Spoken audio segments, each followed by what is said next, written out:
Well, here we go. Welcome to a special edition of the Sunday Bunch. And if you fancy a Sunday lunch, get yourself down to the Hastings Hill pub. Lovely carvery, wonderful selection of meats. You got roast pork, beef, lamb, turkey, vegetables. I've just seen some absolutely beautiful mashed. You got mashed turnip. You got cabbage, broccoli, mushy peas, and the bowl of gravy was absolutely finger-licking beautiful. So, are they paying you to describe what the food's I've just like? been down. I was tempted to dive in, but I'm too late. I'm too late to go down for a Sunday lunch, so I might pop down there after this and have my Sunday lunch. Absolutely beautiful. And thank you, George, putting on such a wonderful spread downstairs at a reasonable price. Lovely carvery, and thanks for giving us this room to do this video today. Thanks very much. And these guys have had first-hand, dips in all the sausages. Sunday's lunch. Anyway, here we go. So, special edition, no match this week, but at 3 o'clock during the week, I think it was on a Tuesday, Jack Ross was dismissed by Stuart Donald and Charlie METHVEN. So we want to have a chat about this. So today on the panel I've got Michael Bowers. Alright everyone. Sean Middleton. Alright. And Dean Elgar. And we're going to have a chat about Jack Ross. So, Michael, let you start off with the whole situation with Jack Ross. Are you happy? Or are you like Sean, having a party? I was going to refer to that actually because it says on the notes, Jack Ross got in capital letters, Sean had a party. Or are you a little bit disappointed after? I know at first we wanted him out, but now after the Lord Mayor's show, are you disappointed or are you happy? Overall, the overall riding emotion is happiness that he's gone. I mean, don't get me wrong. Yeah, I think whatever you guys have said yourself, we don't want to see a manager lose their job, And it takes a lot for me to turn on a manager because I want to try and give him the benefit of hindsight, the benefit of the doubt. It's a bloody hard job. It's a hard job to get people on side, and especially in the situation Jack Ross came into, that he had to overturn a culture. He had about 12 players, for God's sake. Before the start of his managerial reign, to get them to finish fifth, you could argue is a decent enough achievement, but ultimately, under him, we just didn't look like we were going to get promoted. We were getting bossed and bullied too easily. We just weren't competing in some of the games. Like you look at Oxford, Lincoln, Bolton. Those are games that if you want to go up, you should expect to win those. Again, no disrespect intended, because as we said last week, Lincoln should have won 3-4-0 probably. But at the end of the day, it was probably inevitable. But it obviously depends now on who we get. But for me, yeah, I mean, it is sad for him, but it had to be done. It had to be done. And being sacked at 3 o'clock before a game. That timing was curious, wasn't it? I think I'm sure we'll get onto the conspiracy theories later. That everyone seems to think, oh right, well, let's just sack him now and then distract from the fact that Takeover's off, even though we've had no evidence that it's off yet, by the way. But nevertheless, the timing is a bit bizarre. But because you would have thought that they're going to sack him, they would have probably done it on the Sunday or the Monday, wouldn't they? But I can't comment on it. It must be a strange. It is a strange one. I don't know why they chose then to do it. Well, we'll go to Dean next. We'll let Sean recover from his party. Dean? Well, it was a long time coming, wasn't it? I think a lot of fans didn't really want him at the end of last season, with obviously failing 2 Wembley trips, not going up. But Stuart stuck by him. You've got to give him a chance, because we could be where Ipswich are now if it went right. It clearly hasn't. And I just think he ran out of ideas. He filled the purpose he was meant to fill, change the club around, the culture, getting the players in and trying to get up the league, which we nearly did.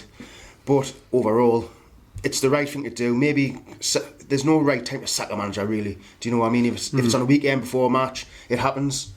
Maybe for a week now, the players had a little party of their own, because we don't know what their relationship was with Jack Ross. But overall, I'm glad he's gone.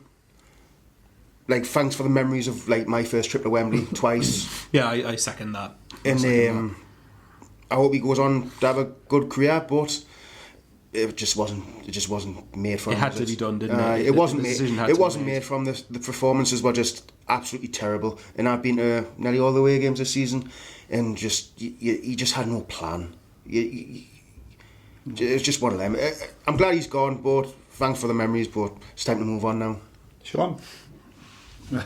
Where's your party gone?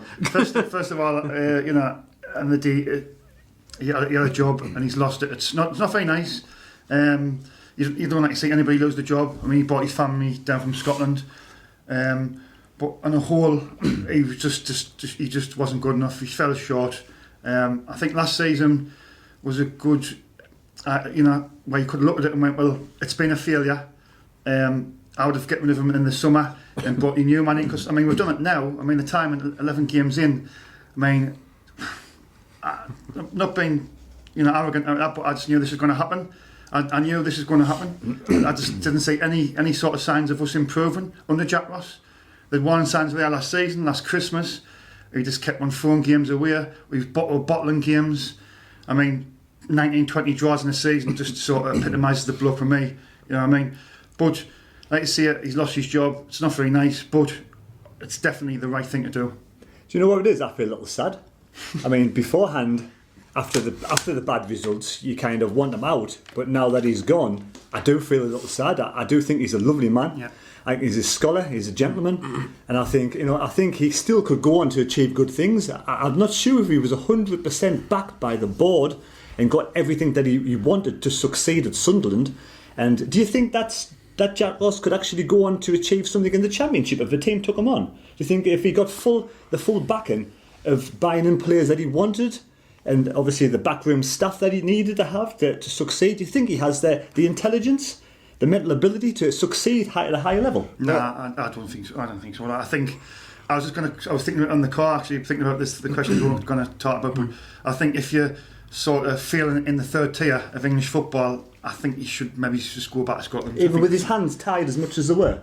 Do you think his hands were tied though? I think they were, yeah. I don't think so. I think there was enough there for him to get out of in order to get us up. I think. And if we're going to say hands are tied, Will Grigg was splashed out massively on him. Yeah. If his hands were tied, we wouldn't have got Will Grigg. The big thing with Jack Ross as well for me, a sign of a good manager, he gets the best out of players. I mean, you've got a proven goal scorer like Will Grigg comes, and and only we can make him look like a headless chicken. Exactly. Yeah. Was Will Grigg his target? Yeah. Or was it a panic buy from Stuart Donald at the last day of the It was transfer? a clear panic because we were after Kiefer Moore. Yeah, but you could after loads of strikers. You could say that's a mixture of both though, because it's been said numerous times. Will Grigg was Jack Ross's number one target. But on the Jack Ross thing, I think we need to remember, I'm sure it's only his third year in management. Something like that. Do you know what I mean? So he's still very inexperienced. So there's time for him to improve. No, you could. Yeah. You could, like. But he needs to reflect on the mistakes he made here. I'm sure he will. He's the type of person that will do that because he was relentless with his planning. I think on Jack Ross, though, what I would say is that I think at the time he came in, he probably offered what we probably needed on the pitch, because you've got to bear in mind we had only 12 players, 11 or 12 players at that point. We needed to build ourselves a stable foundation to then bounce off, really. And although Jack Ross, I think, probably did it and did service his job at the time, we're now at the point where we need to kick on and we need to do a bit more. So look, like Dean said earlier, I'm grateful for the fact that he got me my first trip to Wembley, which is the Checker Trade, which despite the result, I really enjoyed that day out. I went to Rochdale away last season, which for me is the best away day I've been on. So that has come under Jack Ross, and I am going to be very grateful for him for that. But like Dean said, we had no plan when we were setting up against teams. You're looking at, Wickham can go to Rochdale, for example, and win 3-0. We get battered and scrape a 2-1 win. And on paper, we've got better quality players, so we should be looking to really, it's not even just the fact the performances weren't exactly great, even though they weren't great, but it's the fact that the clean sheet thing kept coppering up over and over again. We never seemed to know how to defend. We kept making stupid mistakes. Was it being coached out, these players? Were we actually working on them? It was Bolton. It was the Bolton game. Yeah, Bolton was what? I think that's where everyone's seeing that he just lost it, because to go down to Bolton and scrape a 1-1. Yeah, where we should have lost, by the way. Against a team who've literally just got loads of players who aren't wanted by other clubs and youngsters, and we played them when they'd signed all the players they got, and they played like Barcelona, and we made them look good, don't we? Yeah, I mean, and bearing in mind that was a Bolton. That was a Bolton team that was like 3-4 weeks old as well. So exactly. That was the point where it turned for me, where I thought Ross is going to go. The Jack Ross, when you see like now that you're saying that he gives his good, thank him for his time here and he's given his good memories. But I always think of Jack Ross, and I just think like the Wembley heartache and the Checker Trade final where we're playing so well in the first half and we're terrible in the second half. I think it's the start was going to be bad memories for me. What do you want to think about Jack Ross as well? Well, that's fair enough, but like I said, the players have still got to take responsibility as well now, and I'll keep banging that drum all the time. It's not, and not everything is down to the manager. And I think we said about sitting back, and I mean the amount of times people say to me, "Oh, the Checker Trade final, we sat back second half, and that's why we conceded." No, we conceded because Reece James switched off at the back post. That's not Jack Ross. But look, and even the draws thing, while it wasn't good enough, we had a second chance of going up in the playoffs. I think that the players have got to take a long, hard look at themselves in the mirror. I think they're too far. A lot of the players are too much in the comfort zone. It's become like one big clique, one big happy family, and it's all nice. We need a bit of bite. We need a bit of, we need someone to come in and get these players biting on the pitch and actually playing for the shirt and giving 100%. But I speak for the whole panel. We wish Jack Ross all the best. Oh yeah, I hope he goes on to better things. Yeah. And on the I'm future. sure he will. I hope he makes a big style. I'm sure he will. Yeah, exactly. Good luck with the fella, like I say. I'm sorry it didn't work out for him, but I just last season. I come back to last season. I think halfway through, just 3 quarters through, he's not the man for us. Like, I mean, the thing that really was telling for me last season was, remember after the Rochdale game, we were level on points with Barnsley, who were in second. We had 2 games in hand. Yeah. From that position to not go up is shocking.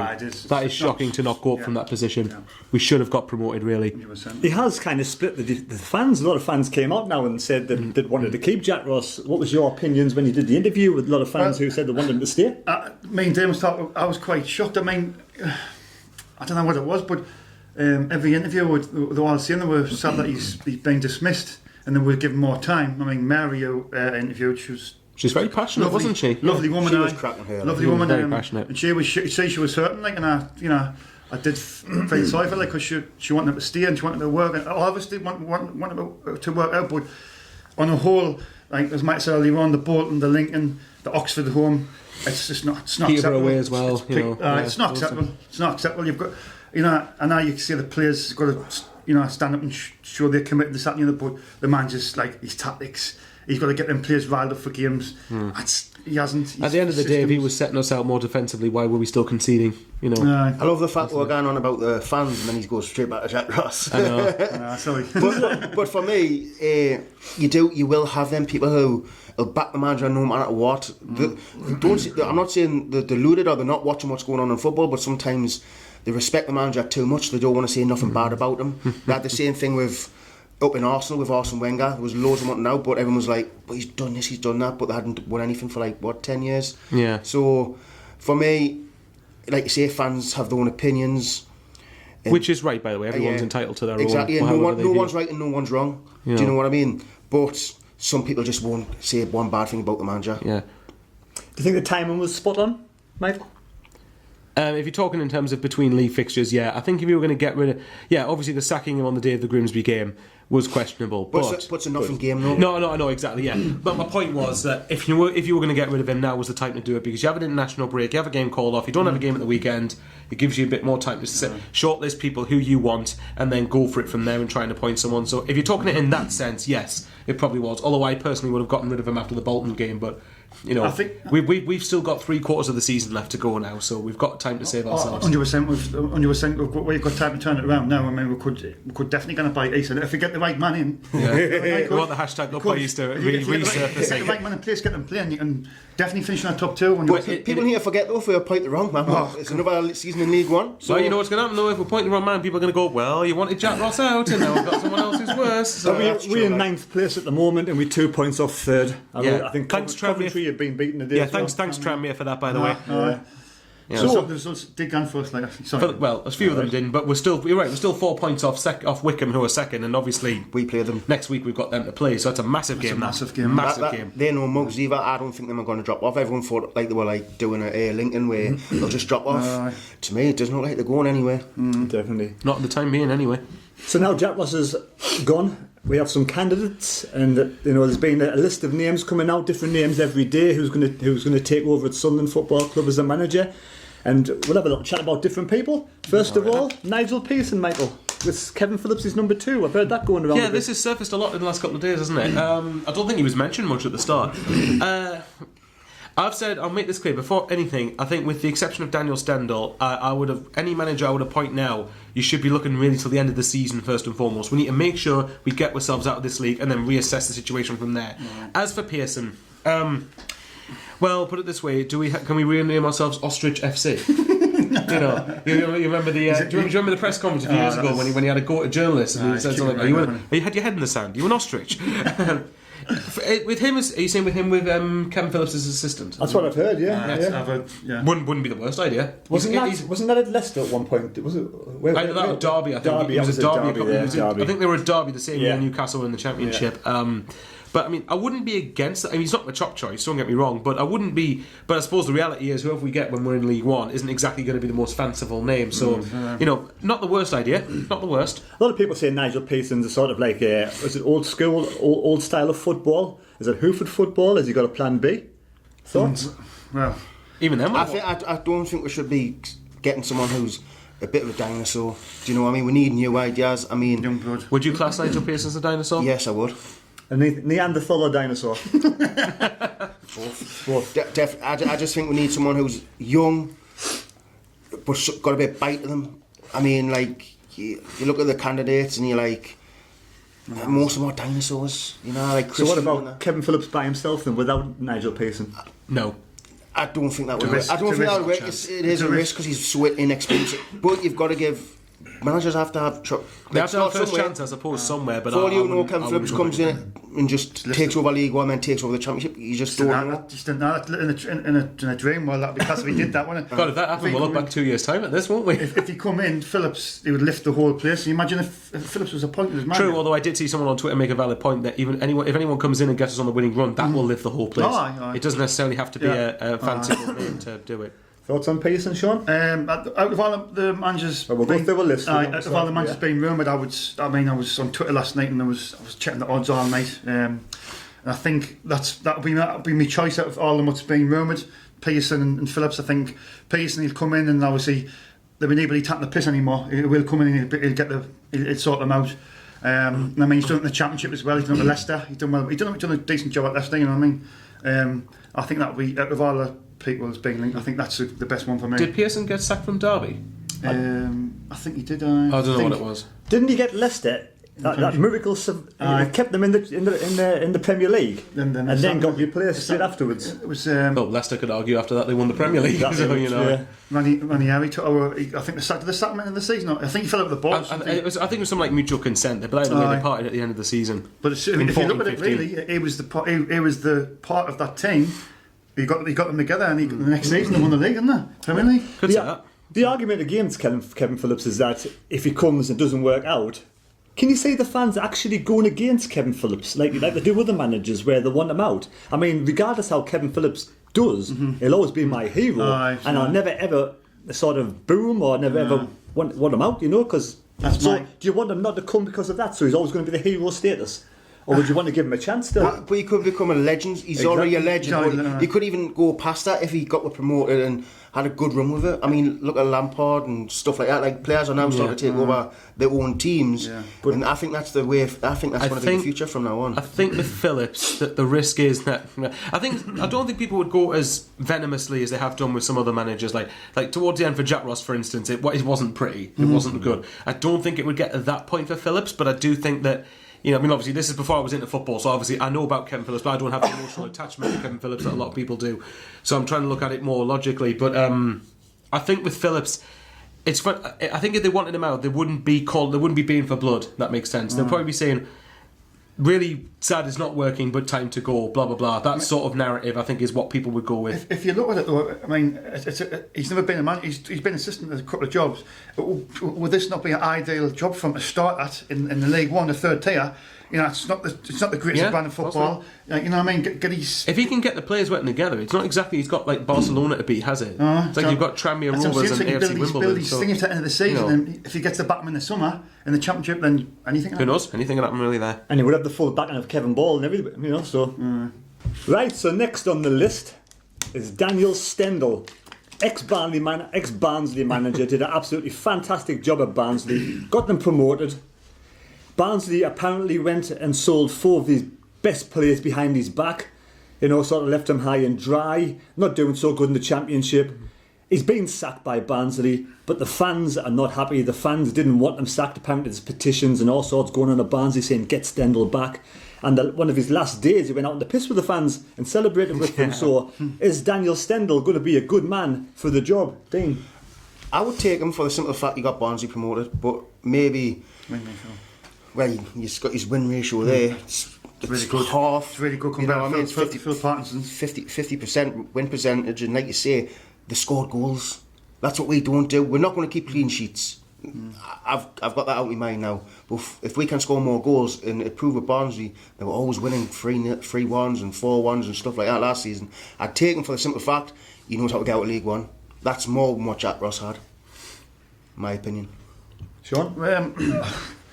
Wait there, what was Jack Ross's win percentage? Was that 50% as well? Probably Joe's probably be about 100%, wouldn't it? Drop percentage. I don't know what Jack Ross's I should have checked that for. 50%, so 50%. So Jack Ross was similar to Stendel, but right. Stendel got Barnsley promoted, so... Exactly. You know, Why don't you do that and go have a look at some of this? Carry on. at the end of the day, Stendel, I mean, you've got to look at it. It's in black and white. He got Barnsley promoted last season. He had a good attacking team, like Dean said. And I lost Keith and Moore. He was a good striker. Actually, on the January transfer window that day, I was hoping we're going to get him. I did as well. I was out with him, but then we got Will Grigg, and I thought, well, that's still a good sign. But it's like to say, Stendel, he's I think how long's he been at Barnsley? A couple of seasons now. I'm not 100% sure. But like you say, he's done a good job, and I mean, if he'd never lost them 4 players, that could have happened. You know what I mean? Well, look at Portsmouth at the minute. They sell 2 of the best players, Jamal Lowe and that centre Matt back. Clark, yeah. And look at where they're on now. So it just shows two players. if you get rid of your best players and you don't replace them, you're going to have a struggle straight away, especially in the Championship as well. That's the whole thing about this. That managers being linked. I just kind of think like get excited by any of them. Like, you know what I mean? But Stendel sort of spent, was it 1 season at Hanover? And then it was 1 season at Barnsley, so he's inexperienced, but he's done well what he's done so far. So, Michael, thoughts? Stendel, well, put it this way, I was a big champion. I think people know that on previous panels I've said Gareth Ainsworth is one of my top choices, but I think I've shifted to Stendel now just because Stendel, obviously, as Dean said, got Barnsley up. Although I suppose some critics of Stendel could argue that was because Sunderland and Pompey cocked it up that Barnsley got promoted. But at the end of the day, well, you've still got to win games. Oh no, you got to. Good point, I'm just throwing it out there. But I think Stendel Barnsley played like when I watched Barnsley last year. They played with a similar sort of. They're not a very puff your chest out physical side, are they? They obviously had a couple of physical probably defenders in there, but I more mean that they played with a bit of swagger and attacking football and won games through that method, which I think if they get this Sunderland team, I think we've got the players to play that, and I think that if Stendel gets us up, the argument is that obviously in the Championship it'll be interesting to see if Stendel was backed properly, which I'd like to think under Donald and Methven he would be, or whoever new takeover people could be. I think that would be the best appointment. I think it could be something that could get us up the short term and possibly work long term for them. Guys, I've had a cold all week. Well, Stendel's one of my favourites. I've got two or three I would like to come in, but Stendel's one of my favourites. Next we go to Gareth Ainsworth. Michael, you said you like Gareth Ainsworth. Apparently he's been reported Millwall are interested as well. Something like that, I've read that. I kind of get the idea that a lot of people think, Ainsworth, I think people just associate Ainsworth with the way Wickham played against Sunderland last season, but bear in mind that's 2 games out of 46. You need to look at probably the bigger picture there. And apparently, from what people have been Wickham, I read an interview, and one of the I think it was the guy who probably commentates for Wickham, and he said they've played some very good football this start of the season so far, and well, the second he's got Wickham Wanderers to second. And I think but it obviously depends if he can come here and handle the big expectation. But I've got sometimes it's just based on a gut feeling. I actually think Ainsworth could. Worst case scenario, if we needed to play a bit nastier to get results, I think Ainsworth would instill that in us. Not trying to injure the opposition or anything, but like they did with Watmore. But I think Ainsworth is far from the worst choice that we could get. But we're more likely probably to get someone who's out of work because of the compensation thing that we need to overcome. I don't agree. I don't think we've got the players to play a nasty brand of football. I just don't. Could you imagine Luke O'Nien being a nasty player on the pitch? I don't.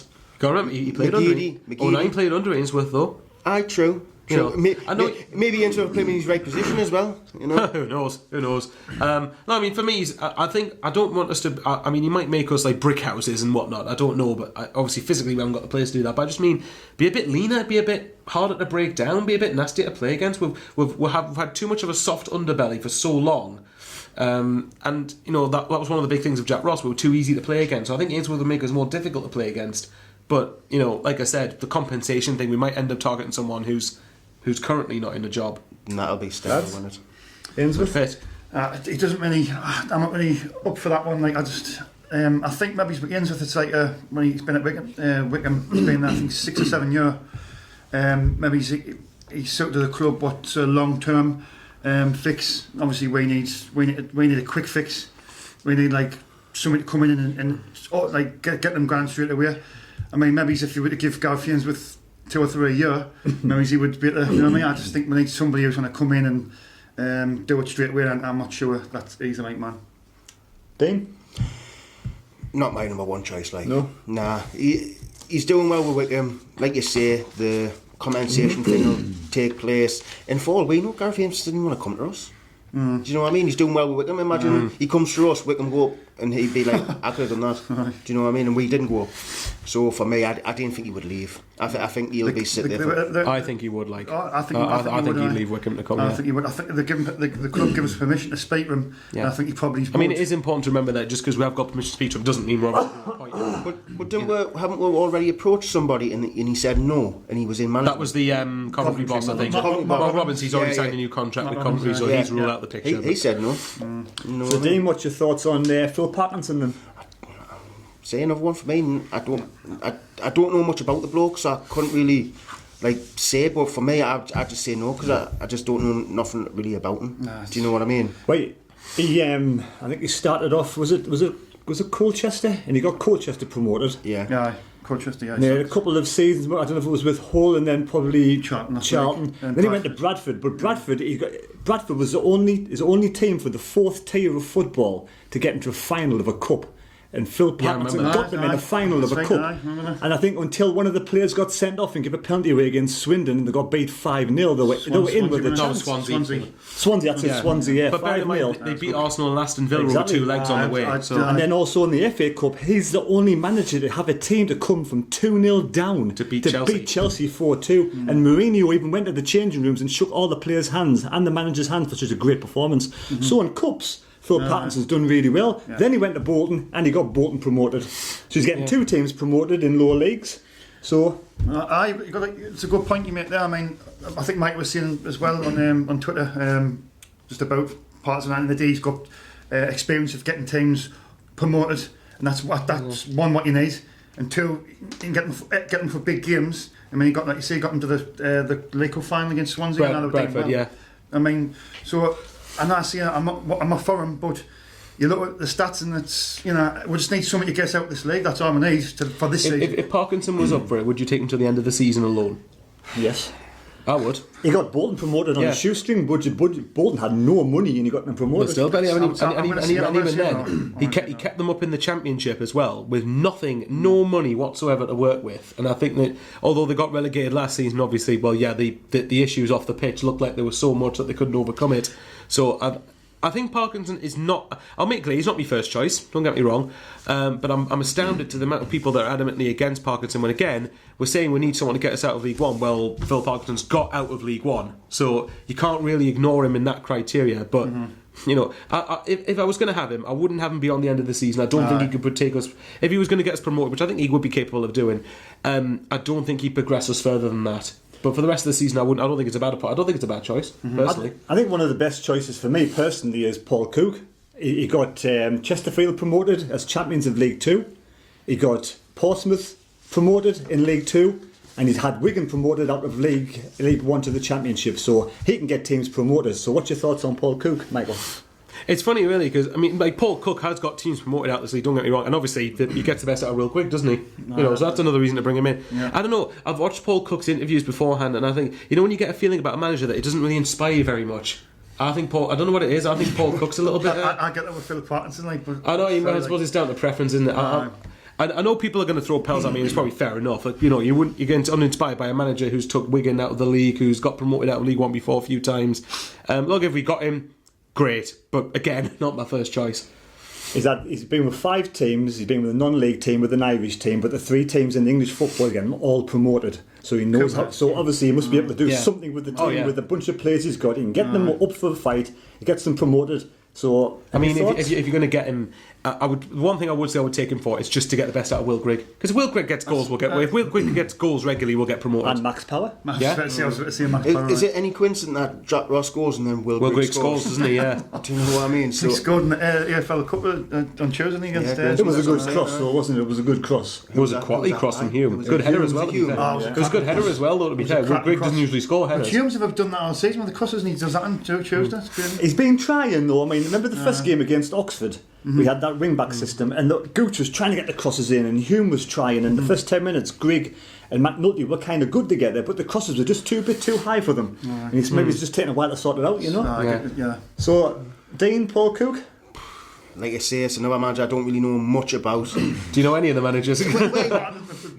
Imagine going through the list. Dean's like, no, don't know, no. But like you say, I did say I'll take anyone who's got League One experience who can get people promoted. So if he's one of the people who can do that, well, why not? But Fair enough. like you say, not my first choice. But it's up to Stuart Donald to sort out. So anyone. Do you think we should name this the title of the panel? Not my first choice. There's a hint there. Not my first choice for managers. But like you say, if you can get the best out of Greg, which is still no guarantee if he even came, you get them two firing. Do you True, know what but I mean? I do think that if you got the best out of Will Green, got him scoring goals, I think it would make a massive difference. 100%. Well, hopefully with Jack Ross going, it might boost his confidence because obviously Maybe. he's never playing. So There's some going on with them there because well, it was like Maguire as well. Jack Ross had a thing with Maguire. He was dropping him all the time. When you need so the goalie, Yeah. take him off. Well, we'll wait and see. But what about the Paul Cook?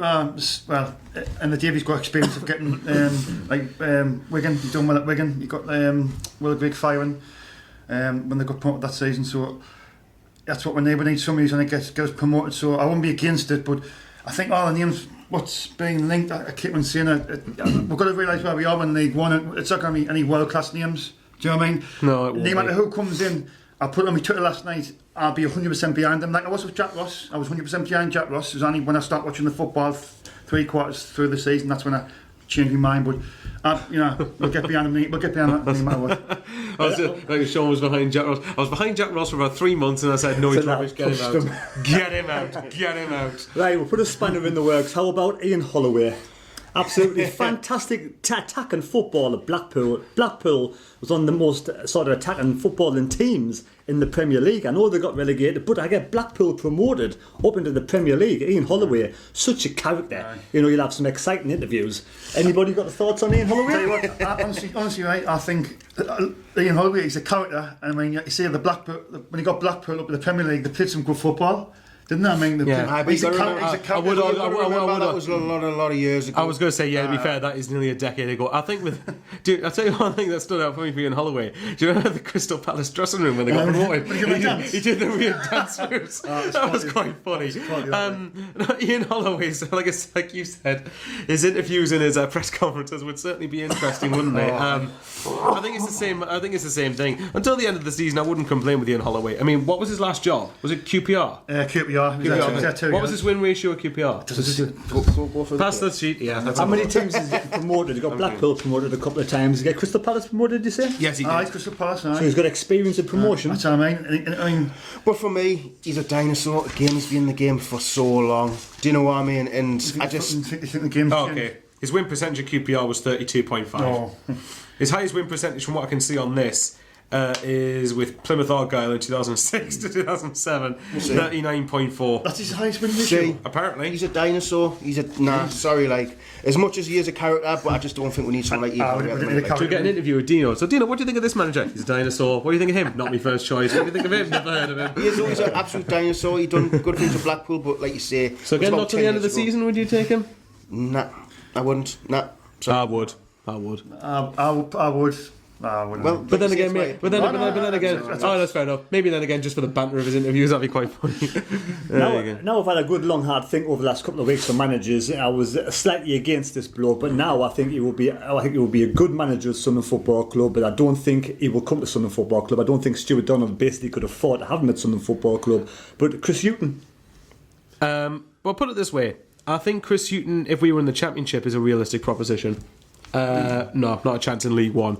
I'd take him, don't get me wrong. But then the argument is that I've seen people say before that if people didn't like Jack Ross for the style of football he played, what's Chris Hughton's style of football? It tends to be quite negative. That's why it's defensive, isn't it? It is. That's what. When you're in the Premiership with Brighton, you've got to be defensive. I don't mind. I wouldn't mind Chris Hughton if we were in the Championship and say we had the team we had now and we were playing against players that are clearly superior to us. I'm just not sure that that's probably what we need if we're in League One, where we need to be more authoritative and actually force teams' hands more. I don't think Chris Hughton would come to League One anyway. He got Brighton promoted up the Championship, doesn't he? And I think his football was quite exciting in the Championship, I thought, personally. Well, you never know. He done it with Newcastle at the time when I mean, Yeah, he's in charge of them, they're playing good football. A lot of their fans weren't happy. They weren't happy when they got sacked. To be fair to them. Arguing, so he's doing a good job at Newcastle, to be fair. So, I mean, I agree with what you said. I don't think it's come to League One. I don't get why, because Sunderland is still a big club. But does he have the loyalty with Newcastle? That's one of the things I've said that Woody really he's very well liked up in Newcastle. I'm not convinced he'd come here. I'm not convinced he'd come here. Which is fair enough. Do you know what I mean? It's like if Kevin Phillips went to Newcastle. Yeah, no, exactly. It's just something. I mean, I know Allardyce was at Newcastle, came to Sunderland, but Allardyce was hounded out at Newcastle. He really wasn't very popular. So the last name on the list is somebody who I think has got zero chance of coming back to Sunderland while we're in League One, and that's Roy Keane. Thoughts on Roy Keane? I know we'd all like him back at Sunderland Football Club, and I think he'd do a good job at Sunderland Football Club. Would he ruffle a few feathers while he's at Sunderland Football Club? Would he upset players? He probably would, but I wouldn't take Roy Keane back. Not a chance. Would you not? Not a chance. I'd take him over Ian Holloway in that. So I'd take Ian Holloway over Roy Keane personally. I think Roy Keane. What you said about dinosaurs, I think Roy Keane's kind of a dinosaur. Been out of management since Ipswich, did nothing there, hasn't done anything since. He's had a couple of management number twos, but this Roy Keane thing, I think, is. Look, I will make this clear. I'm in a minority opinion here. I'm pretty sure most people disagree with me. I just think that Roy Keane hasn't done anything over the last few years to say to me, right, oh yeah, he'd actually come back for Sunderland manager. If it was again until the end of the season, maybe, just to give us a kick up the backside, but I just I couldn't see it working. I just couldn't see it working. He's done a cracking job, obviously, but us when he was first day, I mean, the circumstances were a lot more different there than what they are now. I mean, we're second from bottom of the championship when Niall Quinn was the manager. He took over, and he obviously got promoted that season. I think it was just because he fell out with Ellis Short in the end. That's when he walked away with. Thanks, Short. It was his Ipswich stint. I think that was a little bit why people probably yourself. Probably Ipswich wasn't very. But good. I hasten, and I said this with Kevin Phillips. I didn't get into football until probably early into this decade, so I don't have that connection to Roy Keane that a lot of people do. So that's probably why I'm more cynical of it. But the thing is, nobody's done anything with Ipswich. You know, you had Mick McCarthy there. Yeah. So Paul Lambert. Paul Lambert might be telling you that now. Maybe just because Ipswich didn't have they just didn't have it, so he didn't do a good. True, but it's not just that though. It's the fact that he hasn't done a number one manager's job since then, though. That was 10 years ago with Ipswich. But he's been under the best managers in the world. But he hasn't managed. he's been a number two, but he hasn't done anything at a number one. So out of all the players we've named, out of all the managers we've named, you had the choice today. Who would you put in charge of Sunderland Football Club? For me, Daniel Stendel. Stendel? He's out of job. Sean? Pearson with Phillips as number 2, right? I'm with Dean on this, Stendel. I think it's a cheap option, it's free, and it's someone who I think ticks the boxes of what we'd be looking for. Paul Coo got 3 teams promoted in these kind of leagues, with Stendel number 2, as not his number 2, but second choice. Now we move on to the takeover. The takeover that apparently is not happening according to Charlie METHVEN. Interview with the Telegraph. He said the takeover was never going to take place. It was always just investors. Now, was the takeover ever going to happen, or was it just investors? What's your opinion? I thought it was the takeover. I did say that it wasn't going to happen anyway when you first asked us, because I think it was just too good to be true. A billionaire coming in to take Sunderland over. It was too good to be true. And to be honest, Stuart Donald has always says we need investment. He has always said that. Yeah. So, but he has why didn't he not come out and say, look, people, it's not a takeover, it's just for investment. But like you say, you don't know what to read these days, what's true and what's not. And if Charlie's came out and says it's not a takeover, it's clearly not a takeover. But either way, if it's takeover investment and we're getting extra money, what's the difference? Well, what does it matter? I don't get this narrative I don't get this narrative of it's not a takeover. Well, so what? If you get the money, so what? Stop getting your knickers in a twist over it. Goodness me. No, I've really the criticism I've seen of Stuart Donald's really got me annoyed. But I'll go on to that later because I'm going to bore people with it. I've definitely said that's off. Takeover investment. We don't know what's going on behind the scenes. End of the day, what am I doing anyway? Until January, when League One, we're not going to, even if it was to take over, we're not going to be able to spend the money until January, or investment January. It's a case. I think it's just a case of people just chill out and just see what happens, because I still think. Thank you. Things going on. If it doesn't happen, what's the difference? We're still in the same position.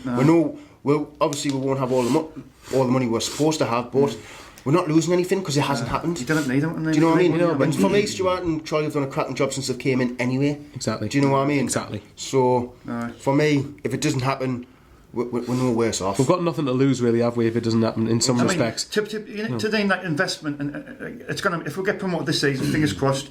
When you get the championship, that's when you're going to need investment. That's when you're going to need it big time. We don't need it now. We just need a man. We bring a manager in who's going to, get the players playing. Well, this is the problem we've got at the moment. So Donald bought Sunderland for $5 million, and then used the parachute payments to pay off Ellis Short, the money that was owed, so he could wipe off the debt.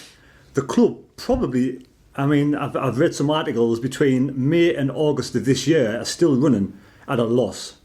The longer we stay in League One, the bigger the losses are going to continue. Stuart Donald hasn't got any money to spend on Sunderland Football Club. He bought 94% of the shares, and Charlie METHVEN had 6%. He sold 20% of his shares, apparently, to Juan Santori for 15 million. So he's already made a 10 million profit at that alone. So if the takeover was going to happen, and it was going to be a £50 million takeover, Stuart Donald would get 70% of the money, which would be 35 million. But now that the takeover apparently is not going to happen, because I think if MSD were, let's just say hypothetical, they were going to take over, were they thinking Donald's going to get too much money with the money that with the shares? He wants 50 million. Is that too much? That's like a 600% profit on his investment. So are they thinking, while we're in League One and we're still losing money, is it a good investment to actually buy Sunderland Football Club, or should we wait until they go into the Championship and then come back in with a fresh bid? So if we're making a loss, that's why Stuart Donald now has sacked Jack Ross, because he's absolutely desperate to get out of League One for financial reasons. We cannot stay in League One. No point people saying it's okay in League One, we're winning matches. We cannot financially stay in League One for too long. Otherwise, we're going to continue and losing money, and as no investment comes into the club, we're going to have no money to spend. That's what I believe at this moment in time. Anybody got thoughts on this, Michael? I think for me, there was quite a few things I wanted to chime in with. I think, first of all, the article that has been mentioned in question is from The Sun. Can I just repeat that? The Sun. The Sun. Come on, guys. Which article was this?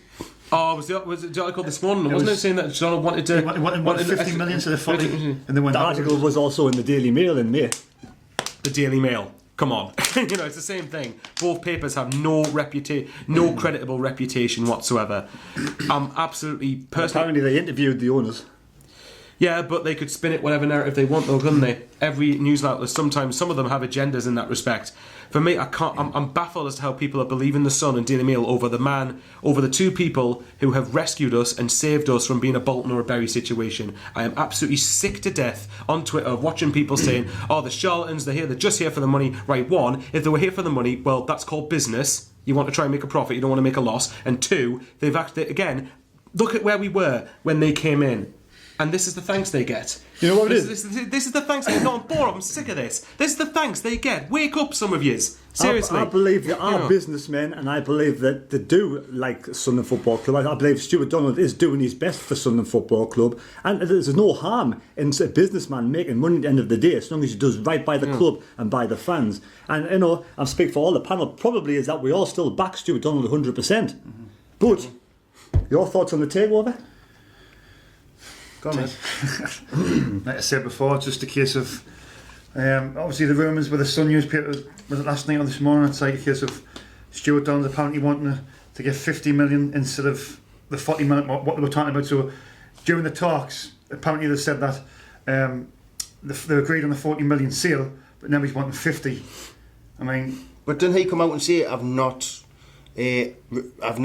asked for 50 million? The club value has always stayed the same. That's what he's physically said. That's a quote. Is it the papers just trying to if he's really got the agenda of asking for more money, there wouldn't be any talks of a takeover full stop then, really, because most people would say if they think the value stays the same, and then why would they enter negotiation with Stuart Donald if he wanted more money?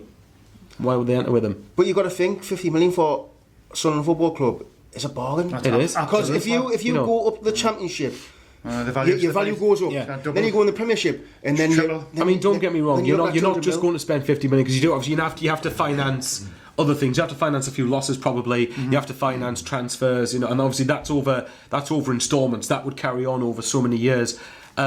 I mean, and by the way, sorry I ranted when you asked us the question. No, earlier, that's what we're here for, the debate. Like I love a good rant. Honestly, you should have seen me move this morning. I really should have flipped the table. You should. Oh, I was going to. Honestly, look, don't get me wrong. I want to make this clear for people that think if you don't rate Stuart John Charlie Methven, I've got no issue with that. If you think that they, as much as I'll strongly disagree with it, if you think that they're going to be here just for the money, well, then fine. But I mean that in terms of the takeover itself, it's. Maybe I'm being a delusional optimist. I still think it's going to happen, because if it wasn't going to happen, Donald has been honest enough with us and been transparent enough with us since the beginning to not tell us. He's been too transparent to not tell us if it was actually going to happen or not. So what about the Twitter? He's closed all his social media accounts now, hasn't he? Well, if it wasn't for a few people being morons, he wouldn't have to.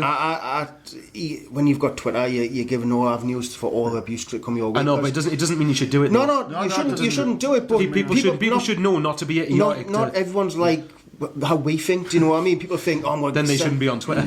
but that's it's their opinion. Like, oh no, I'm not having a go at you, Dean. I'm just saying that I understand that is what Twitter is, but it doesn't mean you have the right to go at Stuart Donald, my coffee tasted shit, sort this out, or something like that. No, I personally think owners of football clubs shouldn't be on social media at all. Should keep it all in house and then just have do it by the press conferences and everything else. But just for me, I love the fact he sits in with the away, like when we go to the away games, he's in with us. But I think that's going to soon come to a stop soon. Yeah. Like, I think. Sorry, go on, Tom. He said in his Twitter, obviously this morning I was reading, I think put a statement out saying that because of obviously he's been getting threats again. He says which is disgraceful, by the way. And he says that he's had to get security and things, that he's going to have to get security around him and bodyguards and stuff. It's getting to that stage where I don't know what kind of threats he's had. But like Michael said, it's not acceptable. I mean, the bloke, he's on Twitter and he's interacting with the supporters, and obviously for the small minority, he's had to close it down because for safety reasons, really. And it's not. He's a lovely man. He's doing a good job at Sunderland Football Club, but if anybody out there thinks he's not here just for the money, they're delusional, because he's here for the money long term, simple as. He's not going to stay up here for the rest of his life. He's got his life to live elsewhere. He's here for the short term to make money. But so long as he does good by Sunderland Football Club, I don't begrudge him at all any money whatsoever. But that's the point. People. I think most people are surprised. And well, yeah, of course you're going to want to buy it. Stuart Donald, one of the reasons he bought the club was to make money. That's fair enough. But again, he's. How can people forget what we were like 18 months ago? How can people honestly forget that? Look at what's happened with Berry. I bet you we weren't far off being that. Well, he's already quoted saying that we could have ended up in administration and stuff like that because we're that much in debt, and Ellis Short wasn't paying anything. Yeah. So for me, I want to urge people, by the way, that if you have any doubts about it, go and listen to the Roke Report podcast at the back end of last season and listen to the full 2 hours, and that should convince you. If it doesn't, then.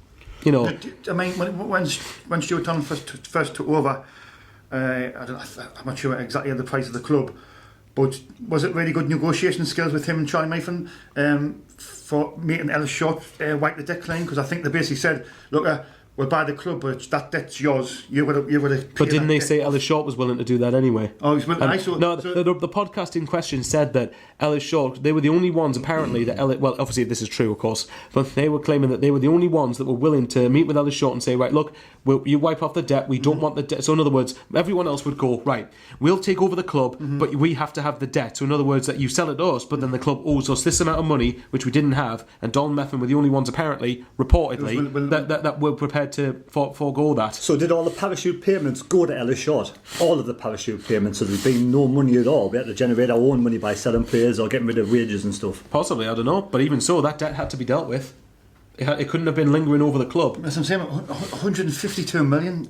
Charlie even said on the podcast it was 190 million. That's how much Ellis Short paid off. No, sorry. Charlie Methven said that the debt itself, when they took over, was 190 million pounds. Ellis Short paid all that off. I think 140 of it, or so, 150 or whatever it was a large portion of it obviously was to Short, which he wrote off. Yeah. But even then, they still had that aggressive bank company, I can't remember whatever it was they were called, that were constantly going after Sunderland and charging what people forget, Ellis Short left them in a state with Wabi Kazri and stuff like that. There was loads of Cornea, Dillabodji. It was loads of millions of pounds in lawyers' fees and stuff. What Ellis Short left to them. So he even said that on the podcast that he was still left with a lot of money to pay out. But if that's the case, he had to be paid out, didn't he? Exactly. So obviously he's wiped that clean. But he accordingly said he failed to mention that there was a lot of legal fees going on at the time. Like, with what was he called? Alvarez, remember Alvarez? Ricky Alvarez. Ricky Oh, Alvarez, yeah. They reckon they had to pay him about 10 million or something. 20. That's the point. We had to pay that fee for a player that we're not even going to be able to have. Exactly. Unbelievable. Do you three think that the MSD will invest in the club this season? No. No. Well, wasn't it reported that Stuart Donald just got given 500k? Like half a mil? Of who? The investors or whatever. Oh. I'm sure I've seen that on going around on the internet. That he's being I have to given look half a that mil. up, actually. I don't remember. I mean, no matter what happens, the takeover Just what I've investment. seen. It's not going like touch wood, we get promoted, and then I think that's when it will progress. Yeah. That's But what I mean. for me, I'm already preparing for another season in League One. I am. Well, the club's losing money. Regardless of what you hear, the club is losing money in League One. So we do have to get promoted. Oh no, we definitely do. But I mean, the main reason. I mean, let's not forget, it wasn't Stuart Donald and Charlie METHVEN under their watch that we fell into League One. I'm positive. That was purely Olo under Ellis Short. I'm positive So- now. We'll get the right man, and we'll be up by Easter. Yeah, I love it. Sean Jones usually one of the negative ones. Mr. Positive. But hey, no, like I said, I think with the players we've got, I'm trying to look at it in another sense. The players we've got should be good enough to get in the top two, easily for me. So I think that. I'm not, and even if the MSD group did come in, and I've still got an optimistic hunch that they will. It just takes a bit longer because let's not forget we wouldn't have been able, even if they came in, wouldn't we? The earliest we'd see money in terms of players was January anyway. Yeah. That's still 2.5 months away. Do you think if Stuart Donald sold the club for 50 million, that's fair or is it too high? No, I'd say that's fair. Fair. Bearing in mind that it was what was it valued at 40 million when you had a massive amount of debt and a massive amount of fees and stuff to sort out. Now that we're almost debt free in that respect, and now that we're in a much healthier financial position, Even in League One. yeah, I'd say 50 million is probably about right. So the new owners come in, they take on the debt. No, I'm saying that there's hardly any debt though. There, Well, is you there? know, the losses we're making, sorry.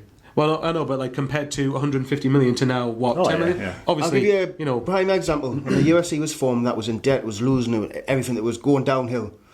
They stuck with it, they invested in the Celtic for, what was it, $1 billion? Something like that? What the USA? The UFC, aye. Yeah. So you've got to make a loss before you make a profit. Do you know what I mean? So That's a good I point. mean, it all hinges on whether we go up this season or not, because like that's you know, massive, isn't it? you know, and not just for the club, like for the morale of the place, not being in League One again. It's the fact that financially, like you know, my mistake's right. We have to go up out of this division. So maybe that's one of the reasons why we're not investing as much in itself. I mean, But, you know, how much would it cost, do you think, if we got promoted and Stuart Donald was decided to stand in the summer to the MSD? How much do you think it would cost then if we were promoted? 100 mil. 100 million? 100 mil. Are you talking like a completely debt-free, wipe the slate clean Sunderland in the Championship? Yeah. Yeah, actually, maybe the price that Dee just said maybe What do you isn't reckon, far off. Steve? I would say there's still 50 million. I'm not really good with money, that sort of thing. But You've got to look I at the think club, 50 though. million's a good price. I think if they come, I think we get promoted to the Championship. I still think 50 million's a good price for the club. I think they shouldn't be too greedy. You shouldn't be asking for too much. But I do you mean, think if we get promoted, though, do you think you might try and get a little bit more? Or by not? businessmen, they probably will, but they shouldn't. If he walks away with 35 million, he's only spent 5 million. That's a hell of a deal. I mean, look at the club though. We've got one of the best academies in the country. We've got an amazing stadium. We've got a good fan base. But you've got to make it work, haven't you? Exactly. You've got to make it profitable. But even with all that though, 50 million's a bargain. Even if they ask for a bit more, that's a bargain compared to... Okay, just to give an example, I know the circumstances are different. Look at them lot of the road. Mike Ashley wants about 350, 400 million. Never going to get that. No, exactly. But you're looking at it. To be fair to them, begrudgingly, they've got a good fan base. They've got a but look at that comparison. They've got a stadium that's like dying out. Like the seats are, like a seat for example, are really starting to look tired. Yeah. You've got they haven't even got they've got a paddling pool there as in their training ground as opposed to an actual state of the art pool. You know, we've got a top quality state of the art academy. Like Dean said, we've got a great fan base. That suffered loads of underachievement for the last decade, and you've got a stadium there that, you know, quite frankly, all this stuff is not a League One standard. It's much higher than that. So for me, even if you were to push for about 60, 70 million, I still think that's a bargain. Well, let's face it, MSD, they're worth billions, so I mean, 70 million's probably nothing to them. You know, to be honest. Exactly. Maybe And I'm then being look outlandish at with my the profit numbers. you could but make in the still. future when you're in the Premiership. You get, like I said, Yeah. 200 million. It's like, if you get back to the Premier League, it's like 200 million. I mean, the only thing I would say is that I think almost every team in the Championship makes a loss, don't they? But that's because they're trying to go up. Exactly. You know, so we'd have to get it right. Yeah. So we'll go on to the Wigan match next week. What's your score prediction for the Wigan match? Depends if we get a manager in or not. If not, for me, I think it's going to be I think there's going to be goals in it though. I think there's going to be goals in it if it's for us or them. But I'm going to have to say we're going to get beat. I do. I think it's going to be about 3-2. 3-2. Just on the bright side of things, a new manager comes in, then what's the score going to be? If the new manager comes in, I'll go for 2-1 Sunderland. 2-1 Sunderland? Yep. Sean? 3-1 to Sunderland. 3-1. Michael? 2-1 Sunderland. I think if we still had Jack Ross, would have got beat 100%. Oh, definitely. But now I think we might have a bit more of a kick up the backside bounce, and I think that Wycombe game's a huge game. Fella be in charge for that game? Maybe, who knows? But I mean, we've got to go to Wycombe and win, really. For me, do not go 4-2-3-1. Don't do it. Don't do it. Just go for it. 4-3-3, 4-4-2. Yeah. Just go for it. Definitely. We're not going to keep. Well, we'll see a Wycombe 4, Sunderland 5. I'm going to go for 1-0 victory, nice clean sheet. Hey. Pushing it down, yeah. Right, I hope you've enjoyed the show today. Hope you enjoyed the banter. And we're still looking for volunteers to be reporters like Sean and cameramen like Dean. They're doing a fantastic job. I mean, absolutely fantastic job under some extreme circumstances. Absolutely brilliant. And also, Michael's doing a great job on their... what do you do again? What do I do at the minute? I'm trying to get... Match reviews and match previews. I'm going to plug myself here. I'm nearly at 1,000 subscribers. Try and help us out. Good We've one, got like good one. 7 to go. Subscribe to his channel. Pop onto his channel, Michael Bowers on YouTube, doing an absolutely fantastic job, and watch his Twitter account. Some really good Twitter going on there, tweets going on there. So please email SAFC Fan TV 73@gmail.com. Thanks for watching, and please subscribe to the channel. Please give it a like, and we'll see us after the Wycombe game. Thank Adios. you. See you later. How are the lads?